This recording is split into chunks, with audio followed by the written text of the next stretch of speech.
Allah. Silakan dibuka Quran surat Al-Baqarah ayat 152.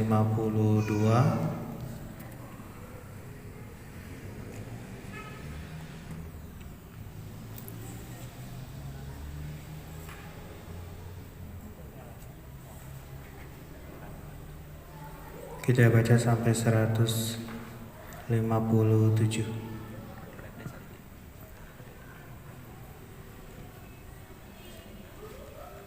Baik, sebelum bacanya, sejenak tarik nafas dalam-dalam, hembusan perlahan. Mari hadirkan hati kita. Kita akan membaca bersama-sama dimulai dengan istiadah. A'udzu billahi minasy syaithanir rajim. Bismillahirrahmanirrahim. Fadhkuruni azkurkum washkuru li wa la takfurun. Ya ayyuhalladzina amanu ista'inu bis-sabri was-salah. Innallaha ma'as-sabirin. ولا تقولوا لمن يقتل في سبيل الله أموات بل أحياء ولكن لا تشعرون ولنبلونكم بشيء من الخوف والجوع ونقص من الأموال والأنفس والثمرات وبشر الصابرين الذين إذا أصابتهم مصيبة قالوا إنا لله وإنا إليه راجعون أولئك عليهم صلوات من ربهم ورحمة وأولئك هم المهتدون صدق الله العظيم. Alhamdulillahirrabbilalamin. Allahumma arhamna bil Qur'an. Barakallahu fikum. Assalamualaikum warahmatullahi wabarakatuh.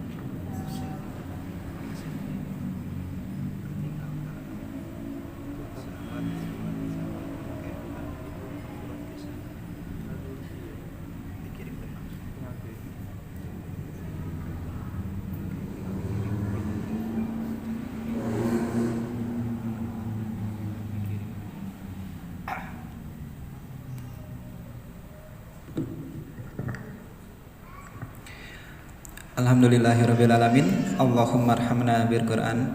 Barakallahu fik. Jazakum khairan katsiran kepada Kang Nodoy untuk pembimbingan pembacaan ayat suci Al-Qur'annya. Insyaallah ayat suci Al-Qur'an yang kita bacakan bersama-sama menambah keberkahan agenda kajian kita pada kesempatan sore hari ini, dan insyaallah menambah pahala atau kebaikan teman-teman pada kesempatan sore hari ini. Amin ya Allah ya rabbal alamin. Baik teman-teman, sambil menunggu Ustadz lagi di depan, ada informasi yang akan kami terlebih dahulu sampaikan kepada teman-teman sekalian. Insya Allah informasinya kami masih membuka untuk wakaf renovasi Masjid At-Tarbiyah. Jadi insya Allah sampai hari Rabu nanti kami masih membuka donasi atau wakaf untuk renovasi Masjid At-Tarbiyah ya Bu ya. Kalau Ibu yang suka kajian dulu di Masjid At-Tarbiyah yang dekat Kerkop, jadi masjidnya sedang renovasi. Jadi insya Allah kami ingin membantu teman-teman juga untuk mendapatkan pahala jariah juga, dan insya Allah menjadi wasilah juga bagi kami untuk pembangunan atau renovasi masjid tersebut. Masjid tersebut sedang direnovasi dan insya Allah masih proses renovasinya. Jika teman-teman juga ingin menitipkan atau berwakaf untuk renovasi tersebut, boleh menitipkannya kepada kami dengan mendatangi stand di depan. Kalau misalkan teman-teman ingin menitipkannya secara tunai atau langsung, ataupun teman-teman tidak membawa uang cash, boleh transfer juga. Nanti teman-teman transfernya tinggal ke rekening KTA Berbagi, dan insya Allah teman-teman tinggal konfirmasi kepada admin apa itu wakafnya atau renovasinya atau donasinya. Karena kalau misalkan tidak konfirmasi, kita tidak tahu ya Bu ya uang tersebut untuk apa-apanya, karena di rekening KTA Berbagi memang untuk kegiatan sosial juga. Jadi jika teman-teman yang ingin ikut wakaf untuk pembangunan renovasi Masjid At-Tarbiyah, boleh menitipkan ke kami. Kami masih membukanya sampai hari Rabu. Semoga teman-teman sekalian dimudahkan oleh Allah dan diberi kesempatan oleh Allah untuk bisa berwakaf, karena kita tahu ada 3 amalan, yang 3 amalan tersebut akan terus mengalir kepada kita walaupun kita sudah meninggal dunia ya Bu ya.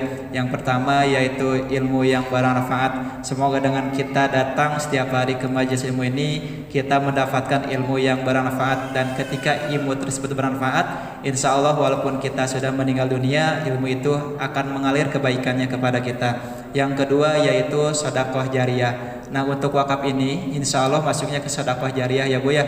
Amalannya akan terus mengalir, karena jika kita berwakaf terus masjid tersebut nanti dipakai sholat, ngaji, insya Allah kebaikannya akan terus mengalir juga kepada kita. Yang ketiga yaitu doa anak yang soleh. Dan untuk doa yang soleh, teman-teman boleh mengusahakannya. Teman-teman kan masih punya orang tua, nanti kalau misalkan kitanya soleh atau soleha terus mendoakan orang tua kita, insya Allah akan mengalir pahalanya kepada orang tua. Ataupun sebaliknya, teman-teman yang sudah mempunyai anak atau keturunan, kita juga berharap anak kita itu soleh dan soleha, yang insya Allah anak tersebut akan mendoakan kita walaupun kita sudah meninggal dunia. Amin ya Allah ya Rabbal Alamin. Baik teman-teman, saat sudah datang. Sambil menunggu pemasangan, teman-teman juga boleh membenahkan posisi duduknya dan bisa menghentikan terlebih dahulu aktivitas-aktivitasnya. Kalau misalkan handphonenya boleh di silent terlebih dahulu. Kalau misalkan ada yang urgent, boleh nanti teman-teman izin terlebih dahulu untuk keluar.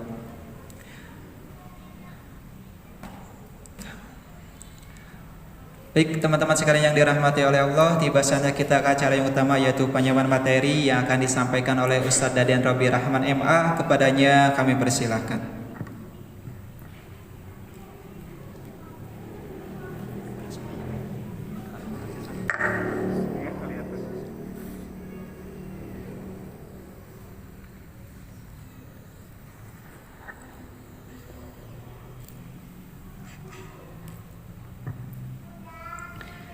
Assalamualaikum warahmatullahi wabarakatuh. Alhamdulillahi rabbil alamin, nahmaduhu wa nasta'inuhu wa nastaghfiruhu wa nastahdihi wa natubu ilayh, wa na'udzu billahi min syururi anfusina wa min sayyiati a'malina. May yahdihillahu fahuwal muhtad wa may yudlil falan tajida lahu waliyyan mursyida. Asyhadu an la ilaha illallah wa asyhadu anna Muhammadan abduhu wa rasuluhu ba'd. Allahumma la sahla illa ma ja'altahu sahla wa anta taj'alul hazna idza syi'ta sahla.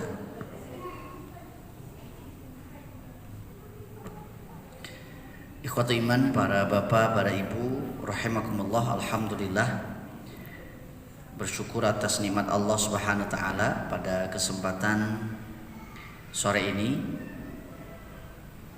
Biasa di hari Kamis karena ada beberapa hal jadi dimajukan ke hari Senin. Kebetulan Ustadz Dede Ishak tidak bisa mengisi pada kesempatan kali ini. Mudah-mudahan urusan beliau dimudahkan. Insya Allah melanjutkan kajian fikih ibadah dalam kitab Al-Fiqhul Muyassar.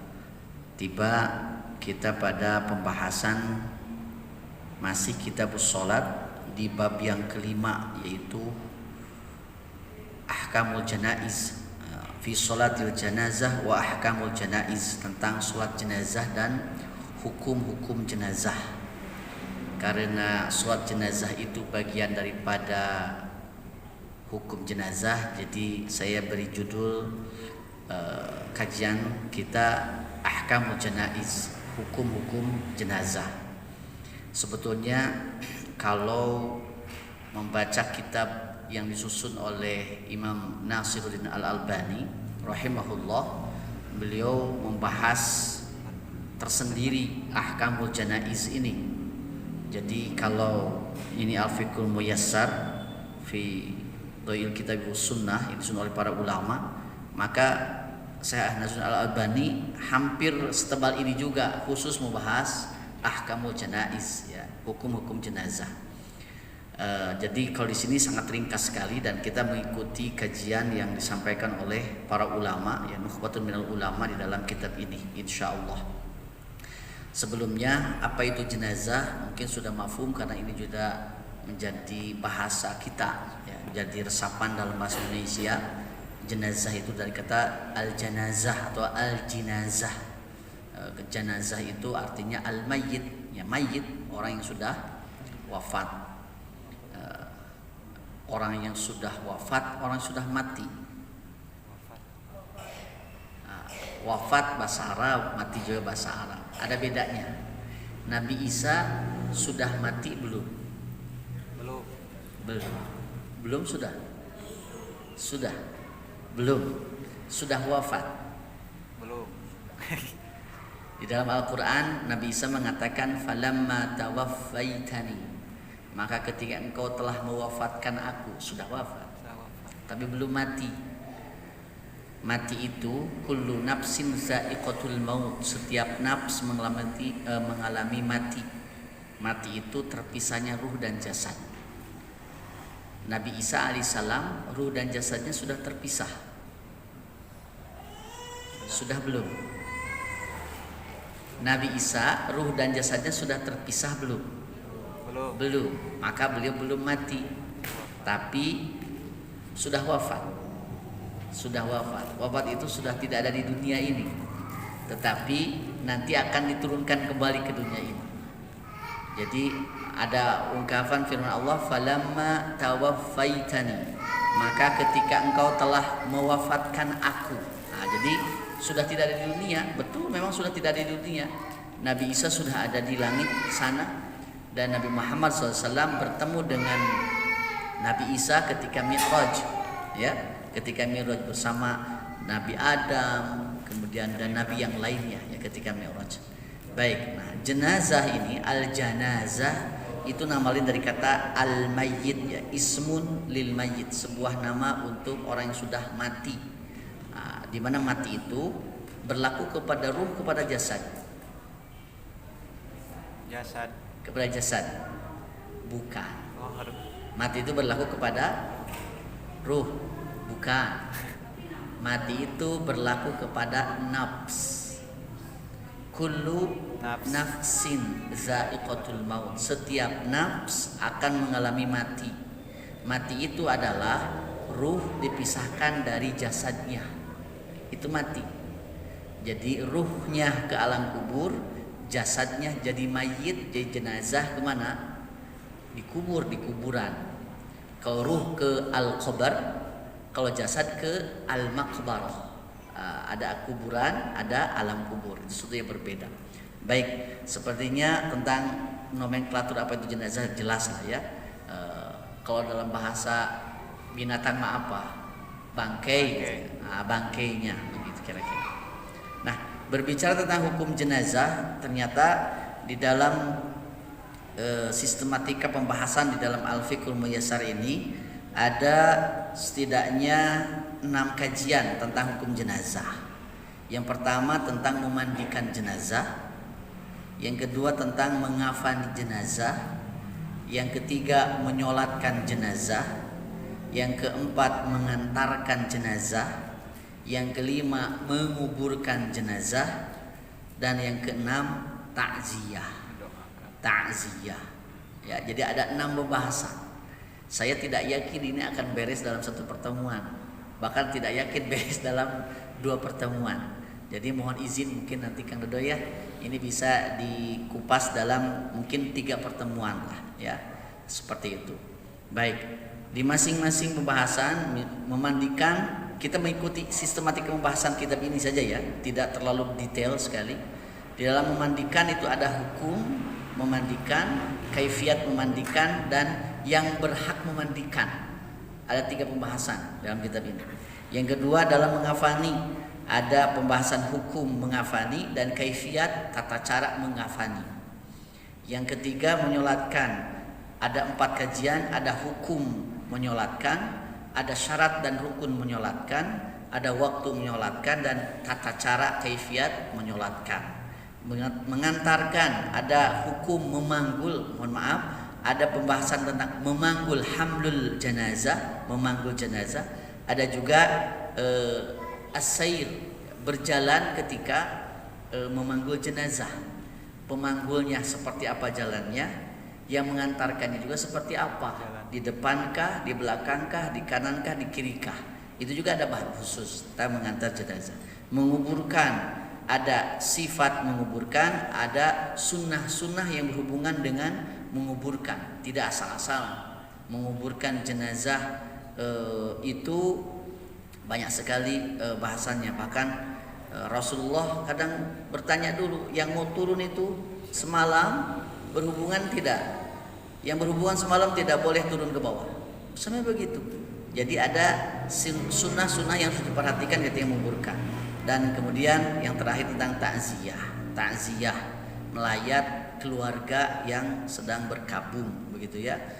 Bagaimana hukumnya dan bagaimana kaifiat tata caranya. Jadi panjang sekali pembahasan tentang ahkamul janaiz ini. Baik, pada kesempatan sore ini kita akan membahas di memandikan jenazah sajalah. Ya, memandikan jenazah. Kalau waktunya cukup, mungkin kita akan lanjutkan kepada mengkafani jenazah.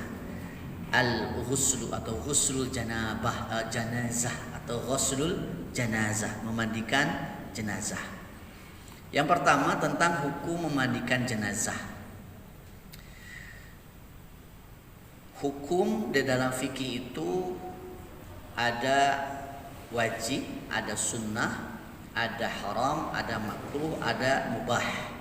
Ini 5 hukum yang paling mendasar, ya, al-ahkam al-khamsah. Tetapi kemudian nanti yang wajib itu ada wajib ain atau fardu kifayah, ada fardu ain, begitu.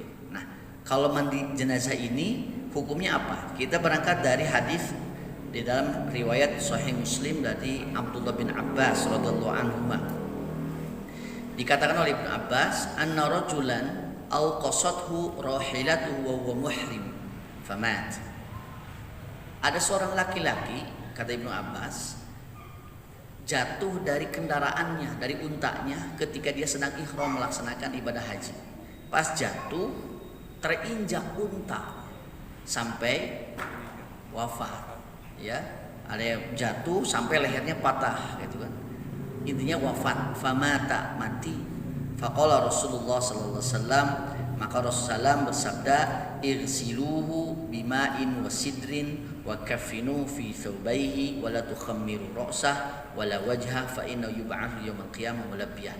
Mandikanlah oleh kalian ia dengan air dan bidara. Kafani oleh kalian ia menggunakan 2 baju ihramnya. Jangan memakai penutup kepala dan juga jangan ditutup wajahnya, karena ia nanti akan dibangkitkan pada hari kiamat dalam kondisi sedang bertalbiyah. Ini kekhususan bagi yang wafat ketika sedang ihram. Tetapi ada ungkapan yang sama juga disampaikan oleh Rasulullah ketika putrinya Zainab wafat.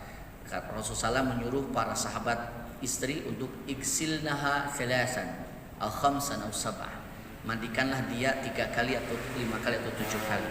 Nah, jadi ada ungkapan, saya garis bawahi yang merah itu Bu, Bapak, irsiluhu bima'in wa sidrin. Ada perintah dari Rasulullah, irsiluhu, mandikanlah ia. Nah, ini perintah dalam kaidah usul fikih, al aslu fil amri lil wujub. Asal di dalam perintah itu menunjukkan wajib. Nah, tetapi kewajiban ini apakah wajib ain atau wajib kifayah? Wajib ain itu kewajiban yang dituntut untuk semua orang, muslim ataupun muslimah. Sedangkan wajib kifayah adalah kewajiban yang dituntut untuk sebagian saja. Kalau sebagian sudah melakukan, yang lain sudah gugur dari kewajibannya. Nah, karena memberikan jenazah ini cukup oleh beberapa orang saja, maka hukum memandikan jenazah itu wajib kifayah atau fardu kifayah. Kewajiban yang harus dilakukan oleh sebagian masyarakat muslim, dan jika sudah dilaksanakan maka yang lain gugur kewajibannya. Tapi kalau dalam masyarakat muslim ada jenazah muslim atau muslimah wafat tidak dimandikan, semua orang yang ada di kampung tersebut berdosa karena meninggalkan kewajiban kifayahnya. Baik, ini tentang hukum memandikan jenazah. Yang kedua, langkah-langkah atau kaifiyat ya, kaifiyat memandikan jenazah. Kaifiyatu ghaslil mayyit. Langkah-langkah tata cara memandikan jenazah ataupun mayit. Nah, saya coba menggunakan bahasa Arab, jadi mungkin mohon maaf tidak sempat diterjemahkan.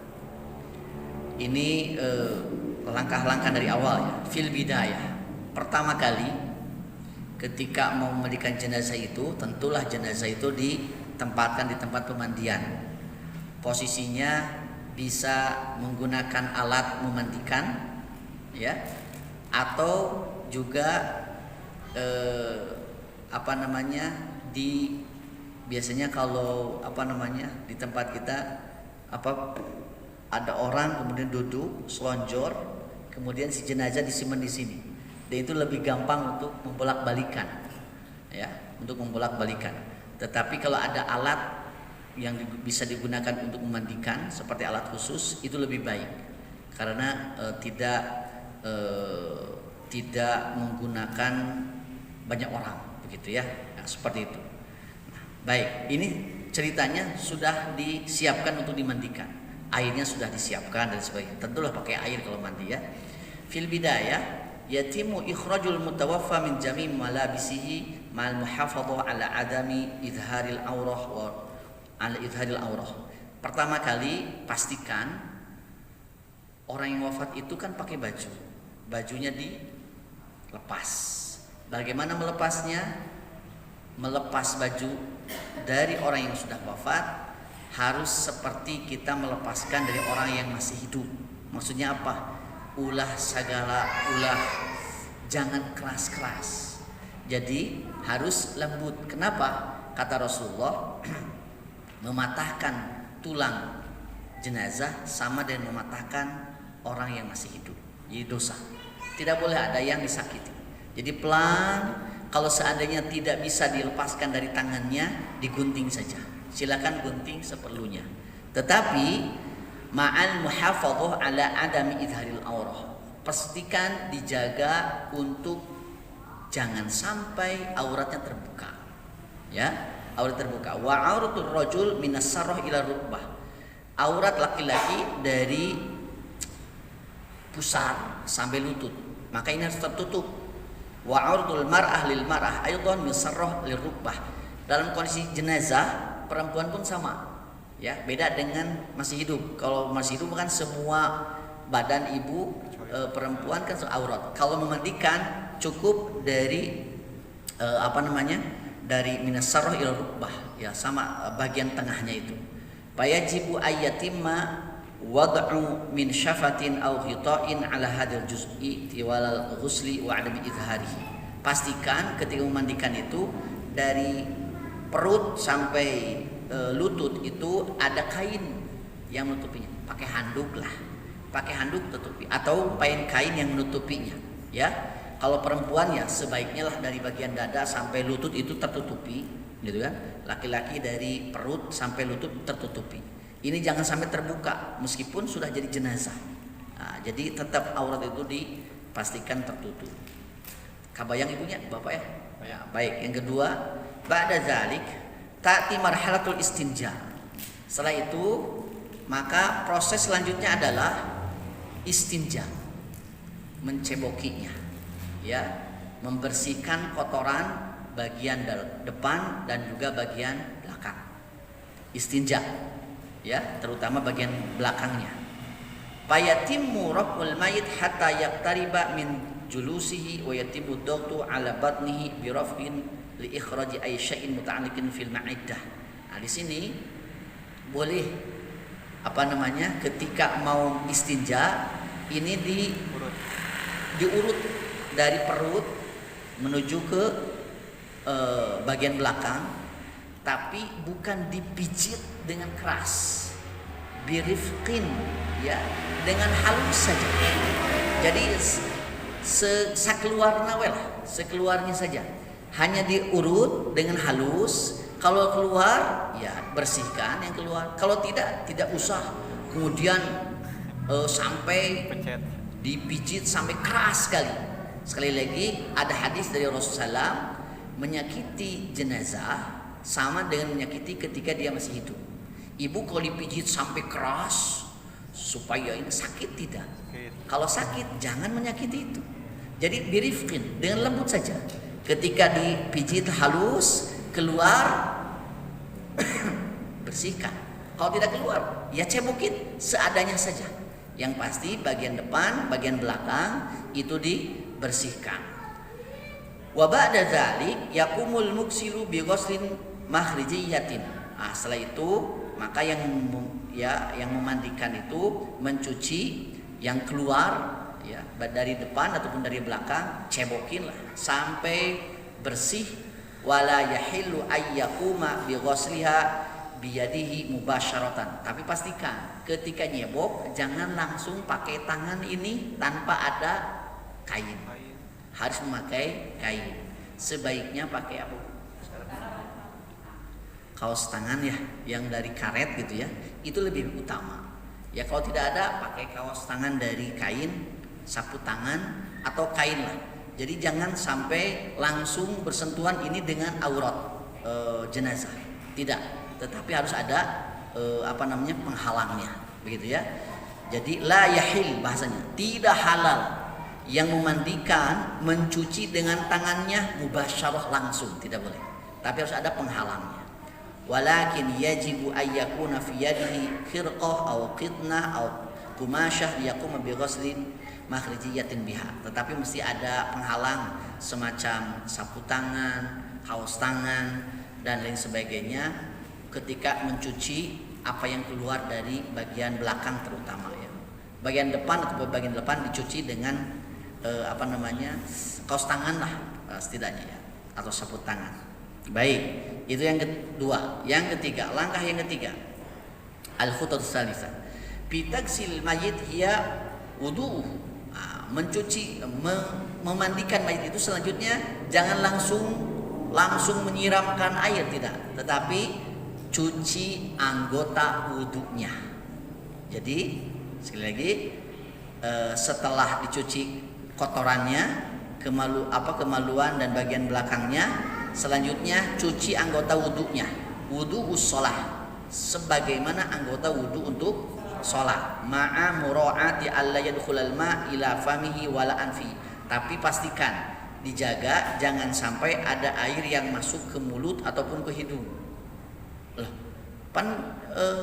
Yang namanya mencuci anggota wudu itu kan ada tamadmud, ya, madmadah, berkumur-kumur, ada juga istinsyak, menghirup air ke hidung. Nah, kalau yang ini kan jenazah gak bisa berkumur-kumur, gak bisa menghirup ke hidung dan gak bisa istinsar, ya, mengeluarkannya. Jadi untuk memulut, mencuci wajah, ya, fa'inda ghuslil wajhi yatimu wad'ul yad 'ala fami wal anf.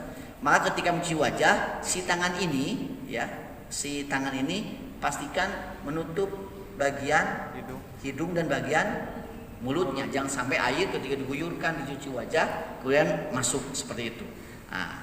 Tetapi sebelumnya fayatimmu wudu'ul mayyit mithal wudu'i syar'i. Wudunya, mewudukan jenazah mayit sama seperti kita wudu secara syar'i. Bagaimana? Fa tubda'u bi ghuslil yadaini wal fam. Pertama kali dimulai dengan mencuci kedua tangan. Jadi setelah mencuci mencuci larangan, maka cuci tangannya dulu, silati tangannya, telapak tangan maksudnya. ya, telapak tangan. Setelah telapak tangan kemudian cuci mulutnya, mulut dan hidungnya. Ini kan madmadah dan istinsyak, tapi cukup dibasahi saja. Jadi ini saja cuci hidungnya. Kalau ada yang kotoran di dalam, ya dicuci dengan sangat lembut sekali. Nah, itu bagian daripada madmadah dan istinsyaknya lah gitu ya. Setelah itu baru kemudian mencuci wajah, basahi, guyur, kemudian ratakan gitu ya. Kemudian tangan sampai sikut, kepala juga diusap, sama seperti dulu kita bahas tentang fikih wudu ya, dengan telinga wa masabir rasihi wa udunai masahatan wahidatan. Kemudian mencuci kedua kaki sampai kedua mata kaki. Pokoknya wudu saja bagaimana, cuman kita mah mewudukan jenazah ya, mewudukan jenazah. Setelah beres wudu, maka selanjutnya baru al-khutwatul akhirah, langkah yang terakhir. Apa? Min tagsilil mayyit, memandikan mayit, hiya ghuslu jismil mayyit bi akmalihi, mencuci seluruh badan mayit seluruhnya secara sempurna, dari ujung rambut sampai ujung kaki, tapi minal yamin ilal yasar. Pertama kali wilayah kanan dulu Bu, ketika mau dibasahi kanan dulu ya, kemudian baru ke kiri ya. Wa yustahabu alla yatimmal tagassul bil yadaini al mayit mubasyarah, walakin yajibu ayyatimma tagsilahu wa fi yadihi khirqah. Nah, tetapi kemudian ketika memandikan ini, si air ini tidak langsung misalkan dari siwur, gayung, kemudian tidak seperti itu. Atau bawa dari keran pakai selang, tidak seperti itu. Memandikan jenazah, si air tidak langsung tumpah ke badannya, tetapi harus melalui kain yang kita gunakan. Ya, jadi jangan sampai ngeluruan sehingga ngeluruan ngaibakan munding gitu ya. Iman ikut munding jadi ikut munding. Jadi ngaibakan sato gitu. Tidak, tapi ketika mengguyurkan air, misalkan ini menumpahkan air menggunakan gayu, kita pakai apa? Pakai sapu tangan. Jadi tidak langsung ke badan, tapi lewat kain itu. Atau ada kain, kita mengusap di bawahnya seperti ini. Pakai sapu tangan. Seperti lembut sekali. Jadi di sini bahasanya walakin yajibu ayyatimma taksiluhu wa fi yadika khirqah. Wajib ketika memandikan jenazah itu, di tanganmu itu ada apa? Ada kain, ada sapu tangan, ada kaos tangan, ya. Jadi tidak langsung tumpah ke badan. Penting bersih ya. Oh, tidak bisa. Tidak. Ya, adab seorang muslim memandikan jenazah muslim tidak seperti itu. Tetapi seperti itu ya. Jadi diguyur bagian kanannya pelan, bagian kirinya pelan, seluruhnya terbasahi, ya. Seperti itu.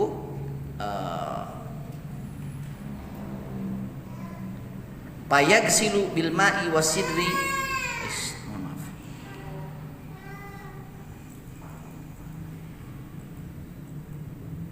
Baik, payagsilu bil ma'i wasidri salasa ghusalatin. Dan ini dilakukan 3 kali mandi. 3 kali mandi itu 1 kali semuanya sempurna, kanan, kiri semuanya sempurna. Setelah itu boleh pakai, kalau Rasulullah pakai sidr, daun bidara. Kita pakai daun bidara, bagus, sangat nyundah sekali. Kalau memang daun bidara itu gampang didapatkan. Kalau tidak, boleh gak pakai sabun? Boleh, silakan. Pakai sabun. Silakan yang kedua kali, mungkin pakai sabun dulu dengan pelan. Semua sudah pakai sabun, rambut pakai shampoo, silahkan. Setelah itu baru dimandikan yang kedua kali. Kedua kali dibasahi seluruhnya. Setelah dibasahi seluruhnya, kan masih belum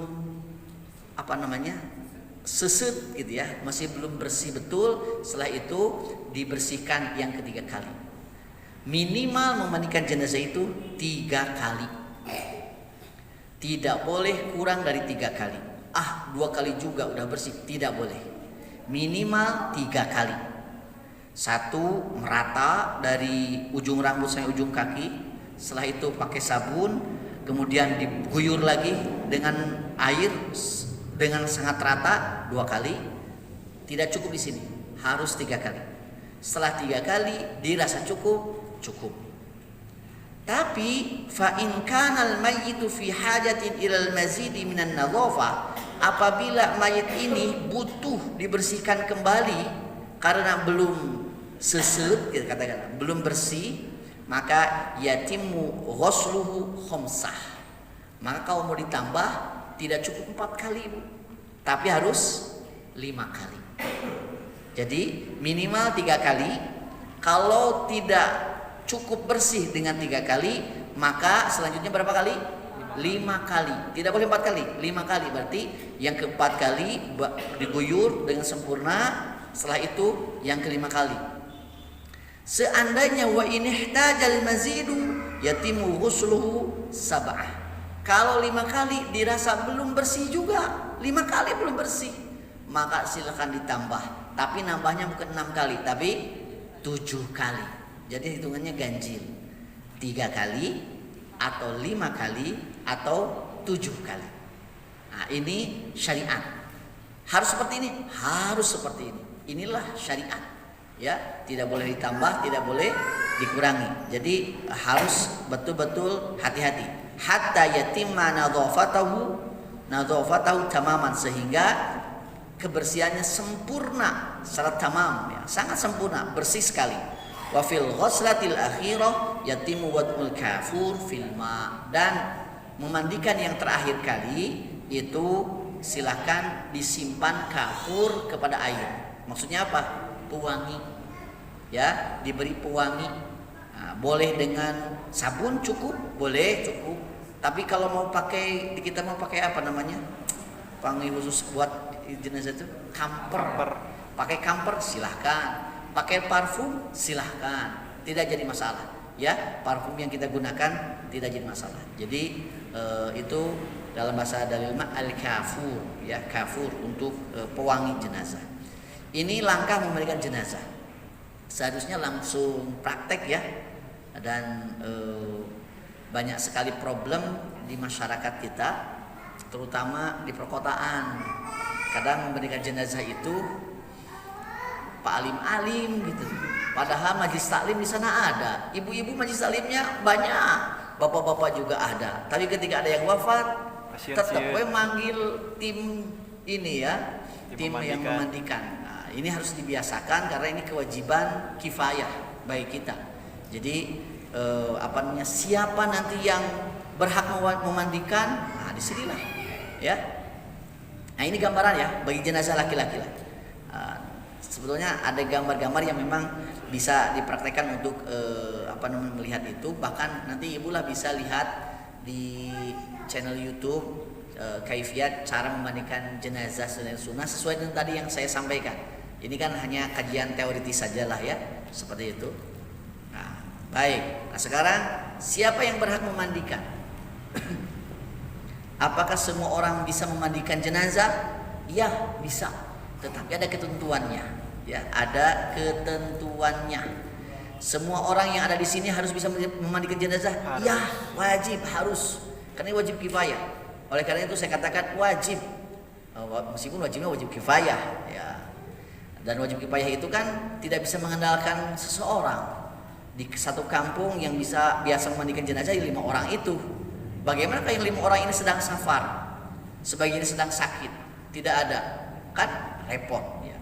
Maka yang berhak memandikan jenazah itu pertama, mohon maaf ini pakai bahasa yang ada di kitab ini, pakai bahasa Arab, al-afdal, yang paling utama, ayyatawalla ghuslul mayyiti, untuk memandikan mayit itu, ya, yang punya kewenangan memandikan mayit itu adalah man huwa a'rafu bi sunnatil ghusli, adalah orang yang paling tahu sunnah Rasul bagaimana memandikan jenazah. Jadi yang berhak memandikan jenazah yang prioritas adalah orang yang paling tahu sunnah memandikan jenazah. Tahu ilmunya berarti yang seperti tadi disampaikan, ya. Jadi ibu bapak sudah dianggap tahulah. Tadi kan barusan sudah dengar, ya. Yang kedua, tidak cukup itu, minas thiqat. Tapi orangnya harus thiqat. Apa? Orangnya itu harus paham betul, ya, thiqah. Al-amana, harus terpercaya. Al-udul, harus soleh, adil. Kenapa? Karena kan memandikan jenazah ini berbicara tentang membandingkan fisik orang lain yang mungkin saja ada ada sesuatu yang tidak boleh diumbar. Ya, karena memang itu jadi adab, ya. Jadi orang itu satu harus sikot, harus paham betul ilmunya. Yang kedua harus terpercaya, amanah. Dan yang ketiga harus soleh, al-udul, adil. Siapa ini? Bisa siapa saja. Bisa kiai, bisa asatizah, bisa ajengan, bisa siapapun, santri. Biasanya kan yang paling tahu itu sunnah rasul ilmunya ya kiai, ustaz, santri.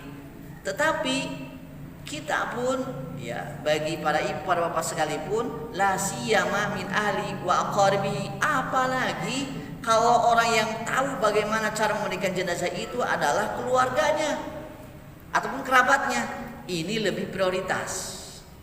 Jadi prioritas pertama itu yang tahu sunnah Rasul memandikan jenazah, ya. Dan ini bisa berlaku oleh siapa saja.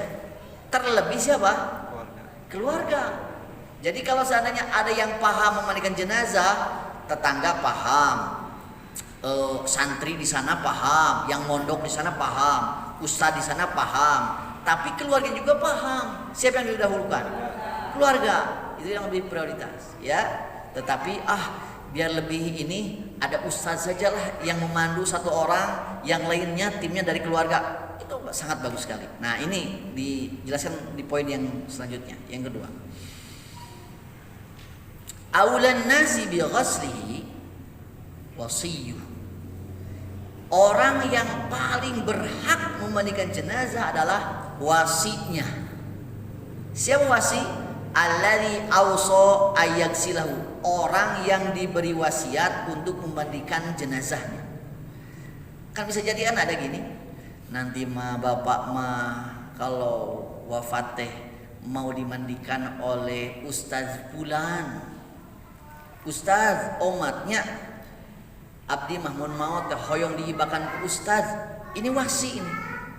Maka wasi ini yang paling berhak untuk memandikan jenazah itu. Jadi tanya dulu nanti ketika mau memandikan, si bapak pernah wasiat ya? Tanya ke keluarganya, tanya ke istrinya, ataupun kalau istrinya wafat tanya ke bapak, ke suaminya atau ke anak-anaknya. Pernah gak jenazah berwasiat mau dimandikan oleh siapa? Oh iya, mau dimandikan oleh Ustaz Fulan. Mau dimandikan oleh santri pesantren anu misalnya, mau dimandikan oleh anaknya sendiri, mau dimandikan oleh bapaknya sendiri dan sebagainya. Tanya dulu, karena yang paling berhak untuk memandikan jenazah yang pertama adalah siapa?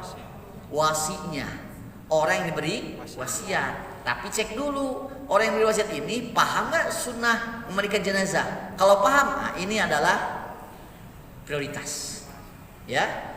Kalau seandainya tidak ada yang diberi wasiat, misalkan biasanya wasiatnya kepada bukan ahli waris kalau wasiat biasanya.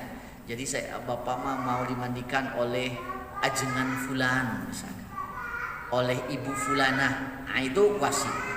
Kalau tidak ada wasi, summa abuhu, maka selanjutnya yang paling berhak memandikan itu adalah bapaknya. Kalau anak yang wafat, maka bapaknya yang lebih berhak. Ya, summa jadduhu, kemudian kakeknya. Ke atas dulu. Bapaknya, kakeknya ke atas dulu. Summal aqrab fal aqrab min asabatihi summa zau arhami. Baru setelah itu turun ke bawah, ke keturunannya, ke anaknya. Ya.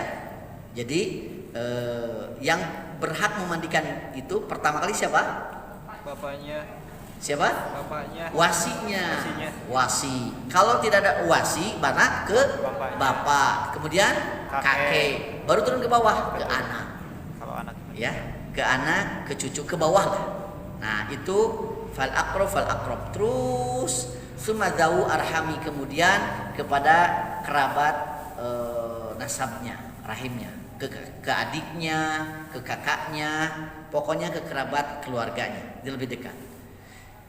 Ini yang kedua, bahasanya aulan nas, orang yang paling berhak, ya, orang yang paling utama memandikan jenazah.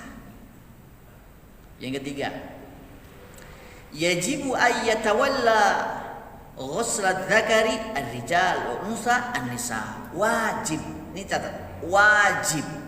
Yang memandikan jenazah laki-laki harus laki-laki. Yang memandikan jenazah perempuan harus perempuan. Nah ini, maka ini lanjutannya.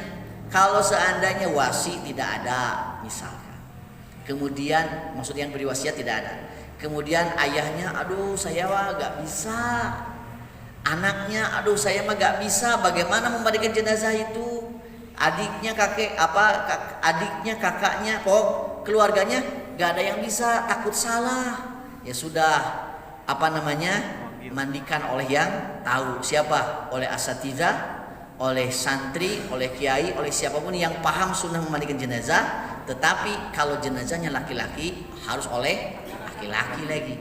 Kalau jenazahnya laki-laki, kalau mau oleh ustadz harus oleh ustadz laki-laki. Kalau perempuan oleh ustazah, oleh perempuan. Wajib ini. Ayyatawalla ghuslat dzakari ar-rijal wal unsa an-nisa.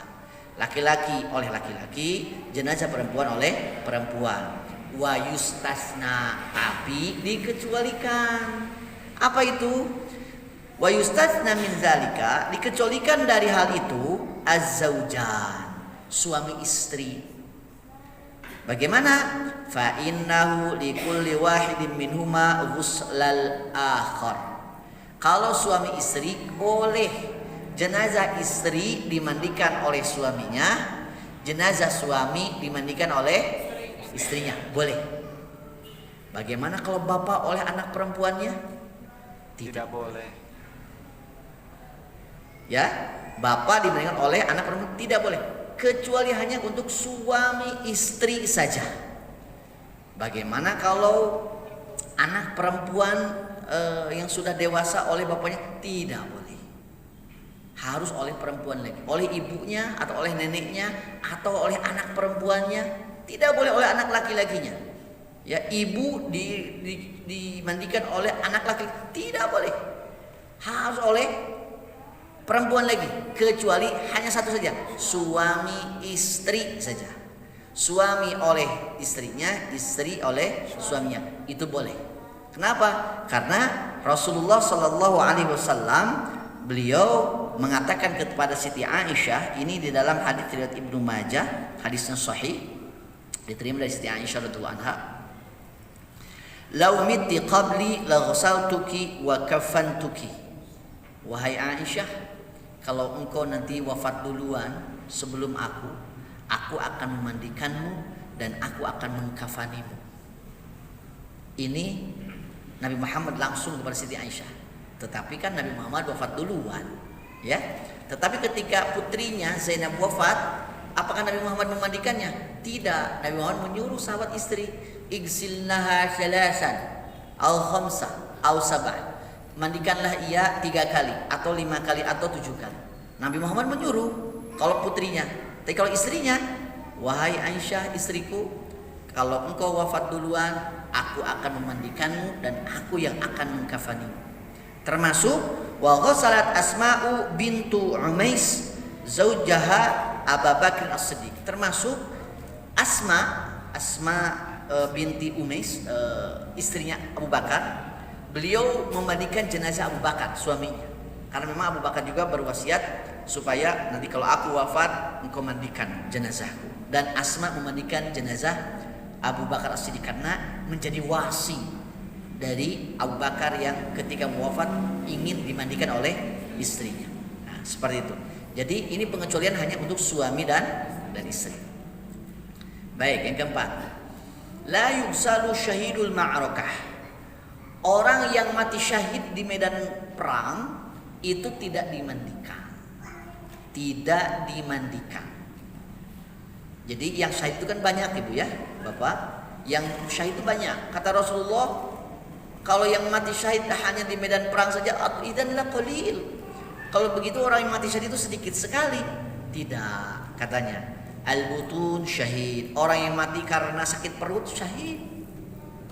Wal gharaq, orang yang mati karena tenggelam syahid. Wal haraq syahid, orang yang mati karena terbakar syahid. Wal hadam syahid, orang yang mati karena tertimpa runtuhan juga syahid. Tapi kesahidannya beda-beda. Kesahidan tingkat tinggi itu adalah syahidul ma'rakah, orang yang mati syahid di medan perang. Dan yang mati di medan perang kematiannya la yuksal, tidak dimandikan jenazahnya ataupun mayitnya. Wa kadzalika la yukaffan wa la yusalla alaihi bal yudfan bi siyabihi. Bahkan tidak pula dikafani, dia dikuburkan dengan memakai baju perangnya, tidak juga disolatkan dan tidak juga dikuburkan dan bahkan dikuburkan dengan menggunakan bajunya ya.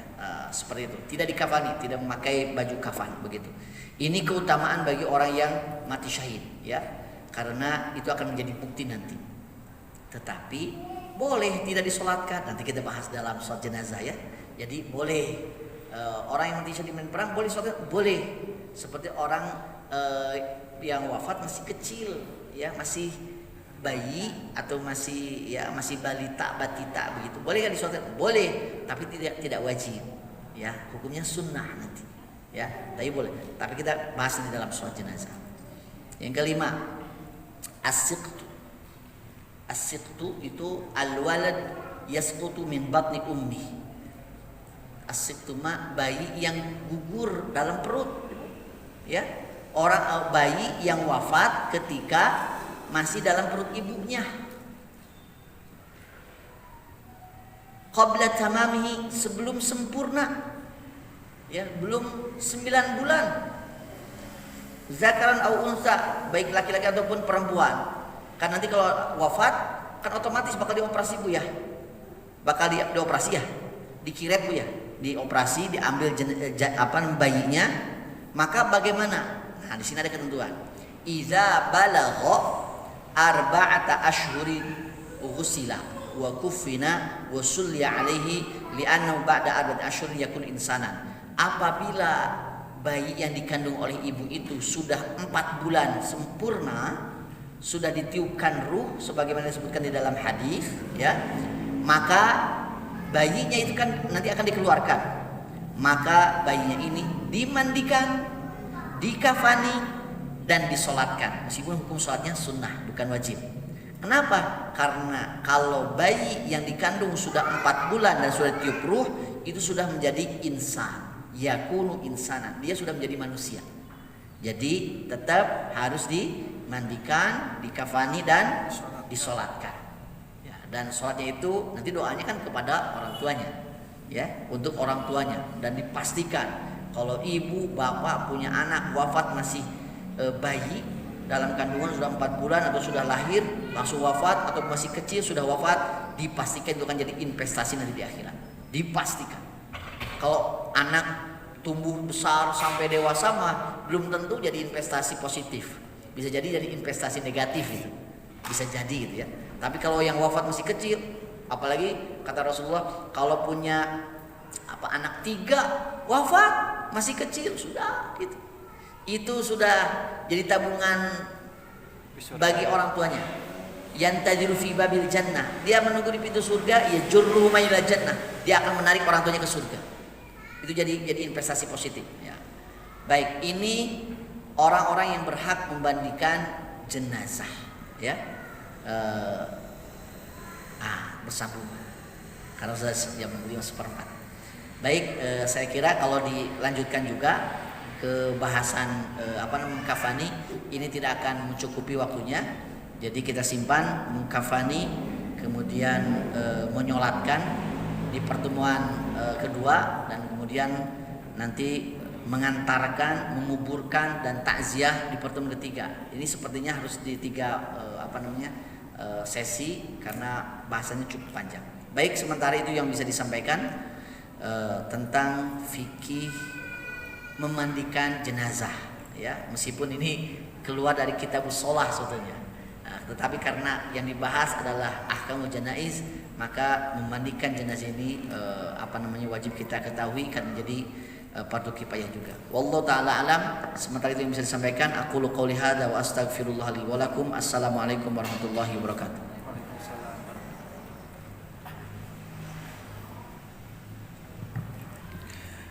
Alhamdulillahirrabbilalamin. Barakallahu fik. Jazakumullahu khairan Ustaz untuk panjang ilmunya.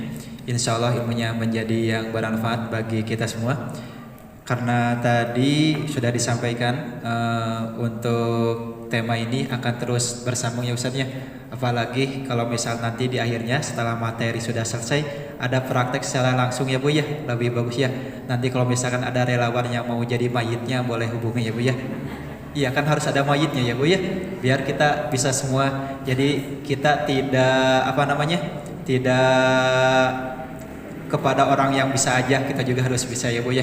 Baik, untuk selanjutnya ada sesi tanya jawab. Bagi teman-teman yang ingin bertanya boleh diacungkan tangan. Namun sebelumnya bagi teman-teman juga yang ingin menyempurnakan agenda kajian ini dengan berinfak majelis, boleh disiapkan infak majelis terbaiknya. Sambil menunggu jemputan infak majelisnya, bagi teman-teman yang ingin bertanya boleh mengacungkan tangan. Bagi yang online juga insya Allah boleh untuk bertanya.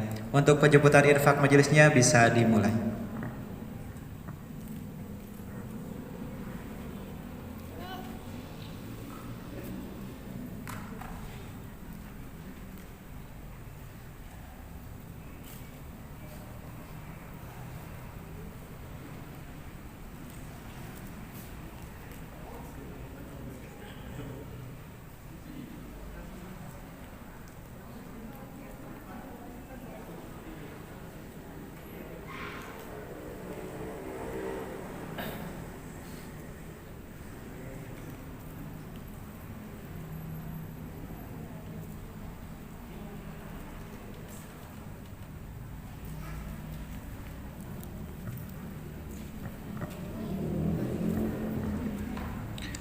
Ada yang mau bertanya?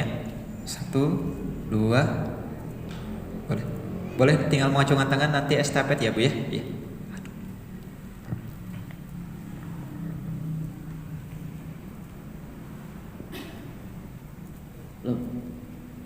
Assalamualaikum warahmatullahi wabarakatuh. Pak Ustadz mau nanya bagaimana jenazah seorang istri gimana kalau suaminya mau memandikan keluarga. Ada satu lagi Pak Ustadz, gimana sholat jenazahnya dan dikuburkannya itu hukumnya sunnah atau wajib. Assalamualaikum warahmatullahi wabarakatuh.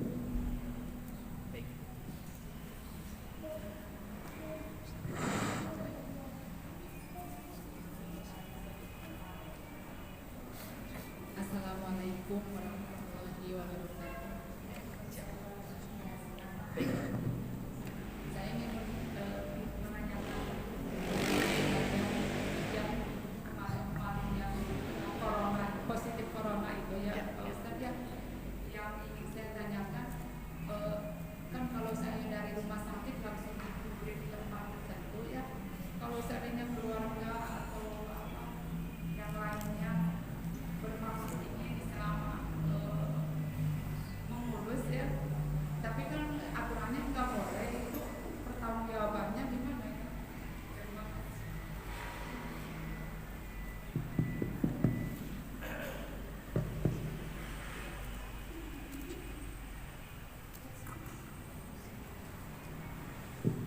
Assalamualaikum warahmatullahi wabarakatuh.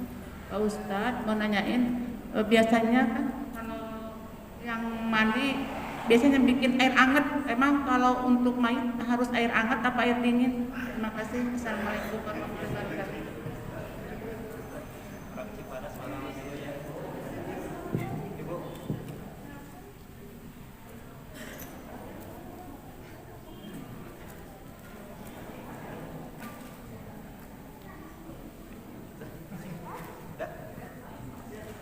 Cakap Bu, atas. Baik. Bagaimana jenazah seorang istri meninggal oleh suaminya? Boleh. Boleh. bagaimana hukum sholat jenazah sama wajib kifayah atau fardu kifayah. Kewajiban yang harus dilakukan, kalau tidak berdosa. Tetapi jika sebagian sudah ada yang melaksanakan, maka yang lain gugur kewajibannya. Dan nanti akan kita perkuat lagi ya tentang fikih sholat jenazah. Yang ketiga, jenazah positif corona ya, dengan protokol COVID yang melarang mengurus jenazah. Memang ya ke belakang ya, mungkin banyak pengalaman, termasuk saya juga pernah mengalami itu. Bagaimana pertanggungjawabannya? Insya Allah ya, karena kita di negeri Muslim, di rumah sakit Islam juga, meskipun bukan rumah sakit Islam, ya rumah sakit negeri, tapi kan rata-rata Muslim lah ya. Nanti setiap rumah sakit ada bidang rohisnya ya, rohani Islamnya. Nah, apalagi kalau di rumah sakit swasta Islam seperti rumah sakit Al-Islam, Al-Ihsan dan lain sebagainya. Nah, ikhwatul iman rahimakumullah, untuk jenazah positif corona tetap saja kewajiban mengurus jenazah tidak ada pengecualian. Memandikan tetap harus dimandikan, tapi mungkin bedanya kemarin harus oleh petugas khusus, dan setiap rumah sakit itu juga bekerja sama sebetulnya Bu. Kemarin ya, setiap rumah sakit kita khususan saja ya, bekerja sama. Misalkan di rumah sakit RSUD Garut ada ajakan kepada pesantren ataupun lembaga untuk menjadi tim protokol COVID dalam mengurus jenazah. Jadi sudah ada sebetulnya, insya Allah ya, kita khusus saja itu sudah dilaksanakan, karena setiap rumah sakit juga memiliki tim khusus untuk memandikan jenazah sesuai dengan syariat bagi yang muslim, begitu ya. Bagaimana caranya? Sama saja dengan yang tadi, sama saja. Oh, bagaimana, kan ini khawatir. Nah, nanti dari MUI sudah melakukan fatwa, dari ormas-ormas Islam juga, dari Persis, Dewan Hizbah, dari Muhammadiyah, Majelis Tarjih, dari NU Bahsul Masail juga sudah mengeluarkan fatwa bagaimana fikih memandikan jenazah positif corona. Ya, yang meskipun nanti ada yang mungkin tidak sesuai dengan azimahnya, ya seharusnya dalam kondisi darurat, maka itu mah tidak jadi masalah. Para ulama sudah menetapkan fikihnya, ad-daruratu tubihul mahdurat. Dalam kondisi darurat membolehkan apa yang dilarang, ya. Seperti itu. Mengkafaninya juga sama. Jadi intinya Bu, yang kemarin pertanggungjawabannya insya Allah pihak rumah sakit juga memiliki tim protokol COVID untuk kewajiban mengurus jenazah dari memandikan sampai membungkus, ya. Tetapi kalau menyolatkan tetap harus dilaksanakan. Kalau kita apalagi sebagai keluarganya ya, sebagai anaknya, sebagai istrinya, suaminya, keluarganya ingin menyolatkan, boleh. Dan sholat jenazah itu bisa dilakukan dengan tiga hal. Sholat jenazah, satu, sholat jenazah itu jenazahnya ada di hadapan kita. Dan kita akan bahas ya. Ada hadapan kita normal ya. Laki-laki seperti apa, berapa kali takbirnya ya, 4 kali, yang kita ambil 4 kali, meskipun nanti hadis itu berbicara bukan hanya 4 kali. Kemudian intinya normal di jenazah. Yang kedua, jenazahnya itu sudah dikuburkan. Maka kalau sudah dikuburkan, kita boleh sholat jenazah di kuburannya. Tidak boleh sholat di kuburan kecuali sholat jenazah. Boleh. Bagaimana? Sama juga. Kuburan itu kan kepala di arah mana, kan menghadap ke kiblat. Kalau laki-laki di arah kepala, perempuan di arah tengah, di arah perut, sama saja. Takbir salatnya sama juga. Ya nanti kita akan bahas dalam fikih salat jenazah. Jadi persis, cuman hanya di kuburan saja. Boleh. Ya. Ada batas waktu tidak? Allah, dulu saya tidak menyolatkan, tapi wafatnya sudah 1 tahun yang lalu. Masih bisa, silakan. Yang belum sempat menyolatkan jenazah itu 1 tahun yang lalu, boleh, silakan. Saya Ahmad Musa Mutawalli dalam kitab Ar-Riyadhun Nadhirah, yang penting sejaman dengan kita boleh. Yang sejaman dengan kita boleh. Jadi yang wafat 1 tahun yang lalu boleh, 2 tahun yang lalu boleh, silakan. Apalagi baru sepekan 2 pekan yang lalu boleh. Ya, jadi boleh. Jika ibu punya keluarga, keluarga saya di Jakarta positif COVID, jadi tidak dibawa ke sini. Pas ibu ke Jakarta sudah 2 tahun, ibu ke ziarah. Yang paling utama adalah sholat jenazah. Nah, itu. Yang ketiga, sholat jenazah itu dengan sholat ghaib. Sholat gaib. Sholat gaib itu jenazahnya tidak ada, kuburannya juga tidak ada. Ya, kuburannya tidak ada.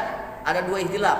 Tetapi dalam kondisi corona kemarin yang punya fikih tidak boleh menyolatkan jenazah gaib kalau di tempat kematiannya sudah disolatkan. Karena jenazahnya seperti itu. Tapi untuk yang corona, kalau betul-betul darurat, ujung-ujung oleh rumah sakit sudah dikuburkan, misalkan, maka boleh sholat gaib dari sini. Ya, seperti itu. Jadi ada 3 kaifiat sholat jenazah dalam konteks corona, Bu ya. Bisa sholat gaib, bisa sholat di kuburannya, atau memang jenazahnya bisa diakses. Termasuk bagaimana kalau cuma di mobil ambulans saja, boleh. Atau cuma di halaman saja, di halaman masjid misalkan, ataupun di jalan gitu. Malah dalam kitab Ahkamul Janaiz Syekh Nasruddin Al-Albani, sholat jenazah Rasul itu kebanyakan itu bukan di masjid, di luar, di halaman, di lapangan. Iya, itu paling. Cuman kalau di kita mah karena biasanya di masjid, jadi kalau dia di masjid gimana gitu ya. Kalau nggak bisa di masjid baru di luar. Padahal Rasulullah di luar dulu, baru nanti pembahasan di dalam Ahkamul Janaiz itu boleh tidak di masjid, boleh. Jadi di mobil ambulans boleh, silakan, tidak jadi masalah. Nah itu. Jadi insya Allah pertanggungjawabannya ibu yang sudah kita tidak memandikan, kita percayakan husnuzon ya, dari rumah sakit begitu dan pengkafanan. Kalau ibu belum menyolatkan, bisa menyolatkan sekarang di kuburannya, boleh, Bu ya. Memandikan jenazah harus dengan air hangat. Apakah bagian dari syariat? Bukan, ya, bukan bagian dari syariat. Boleh dengan air hangat, boleh. Boleh dengan air dingin, boleh. Boleh dengan air panas, tidak boleh. Kalau air panas kan menyakiti jenazah, melepuh, menyakiti jenazah sama dengan menyakiti ketika hidup. Kalau mandi pakai air hangat enak tidak, Bu? Ya, boleh pakai air hangat. Tapi bukan berarti itu bagian dari syariat. Bisa tirisun atau jenazah mah ujuk usum tiris, mau tirisun kita oke. Musim tiris subuh angres seger ya, tidak akan tirisun ya. Yang penting jangan menyakiti jenazah dengan air panas, itu tidak boleh.